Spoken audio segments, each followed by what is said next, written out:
መዝሙር ዳዊት ምዕራፍ 144 እግዚአብሔር እምባይ ንእዳዊ ውግእ ነጻብዒ ድማ ሰልፊ ዝመሃረ ይባረኽ ጸጋይ ዕርደይ እምባይ መድሓንየይ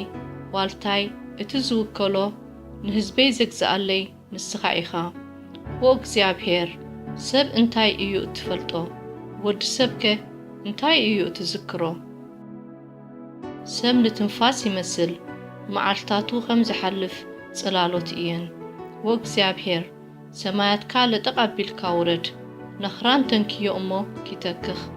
መባርቕ ኣባርቕ እሞ በትኖም ፍለጣታትካ ወርዊርካ ኣሸብሮም ኣእዳውካ ካብ ላዕሊ ዘርግሕ ካብ ብርቱዕ ማያት ካብ ኢድ ውሉድ ጓና ኣናግፈኒ ካብቶም ኣፎም ጥልመት ዝዛረቡ የማነይቲ ኢዶም ከዓ የማነይቲ ሓሶት ዝኾነት ባለሃኒ ወኣምላኽ ሓድሽ መዝሙር እዝምረልካ 10 ብዘውታሩ በገና እውድሰካ ኣለኹ ንነገሥታት ዲል ዝሃብካ ንዳዊት ባርያኻ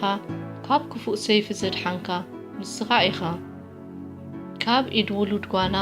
ኣፎም ጥልመት ዝዛረብ የማነይቲ ኢዶም የማነይቲ ሓሶት ዝኾነት ኣናግፈንን ባልሃንን ኣወዳትና ብጉብዝነኦም ከም ነዋሕቲ ኣትክልቲ ይኹኑ ኣዋልድና ከም እትሃናንጻ ኣዳራሽ እተወቀረ ኣዕኑድ ኩርናዕ ይኹና መዓኽንና በብዓይነቱ እኽሊ ይምላእ ኣባጊዕና ኣብ መሮር ኣሽሓትን ኣላፋትን ይውለዳ ኣብ ዑርና ኣጸቢቖም ይመንግዱ ኣብ ኣደባባያትናስ ምጥሓስን ምህዳምን ኣብያትን ኣይኹን